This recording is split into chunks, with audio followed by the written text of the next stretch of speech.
All right, I think we're doing this. Hi, everybody. It's week 2. That means it's biography week. Let's talk a little bit about this. By now, you understand you need to have chosen an organization which your media kit will be based around. It can, as you know, be a student organization or other. It really doesn't matter. Um, so you know this already. Today we are talking about biography. A draft of the bio is due this week. As you know, drafts first of everything. So what we want to do is go into files and look for some inspiration for this assignment under Files Biography. Professor Cummings Files Biography, I think it is. I'm a maven about insisting you do not copy any of these things as if they are a template for excellence. I am so fiendish, I may just be planting things in there for you to say, ooh, ick, this can't be right. I want you using your head. We are not in college to copy. We are in college to learn to go beyond what has come before and create a new version of biographies. My particular version is not, in essence, a resume. A resume is a resume. It's just tick, tick, tick, a list of frankly, boring places you worked. I worked at Dairy Queen. I looked at the dry cleaners, whatever, this year and that year. Dull, dry, boring. I like to see a biography with some humanity in it. We want to learn a little bit about this person as a human being. I would like to see you try, if you're comfortable with this, something more along the lines of a story, a drama even, with a narrative arc. Ask yourself about this individual you're writing about. What is the most interesting, dramatic thing that has happened in their young lives? A turning point, perhaps, and write a lead around that. Later on in the piece, yes, you can talk about their work at the Dairy Queen or this or that, but what we don't want to read is a lead. John Doe is president of the dance-a-thon this year. Dull, boring.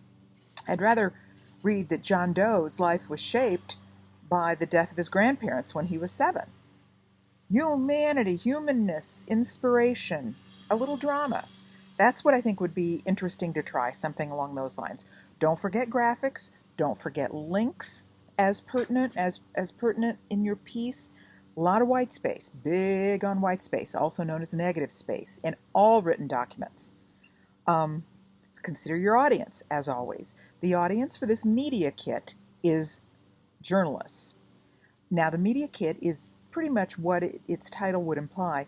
It's a packet or bundle of maybe a half dozen or even a dozen PR-type documents. We're going to be doing one of many of them in draft form and then in final form, and then bundle all the finished versions of them together and turn them in to the media kit assignment. That's what we're headed for in this first third of our class.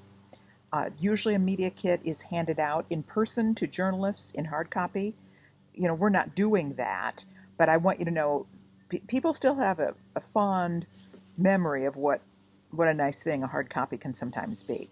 Another point here, as is my wont, I do not typically assign word counts, minimums or maximums or anything else on these things, because I want us to begin emulating the way the real world works. And word counts are sort of an artifact of being a student. I'm not wild about them. Here's the rule of thumb, though. Less is more, shorter is better. Not ever at the expense of excellence. But nobody, no journalist, busy, wants to read a magnum opus. Get to the point. The ABCs of writing you may have heard: accuracy, brevity, clarity. Edit ruthlessly. Make sure you leave in good quality content. You, in other words, decide what the optimal length is. Remember, as always, to post this draft both to the assignment link for me to see it and assess it as a draft. I look at it as a draft and grade it as such.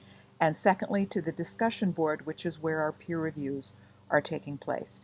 And as always, a rubric for all of our written assignments can be found under Files, and then go to Professor Cummings Files, and you'll see a folder called Rubrics. Let me know if I can help. Good luck. Have fun.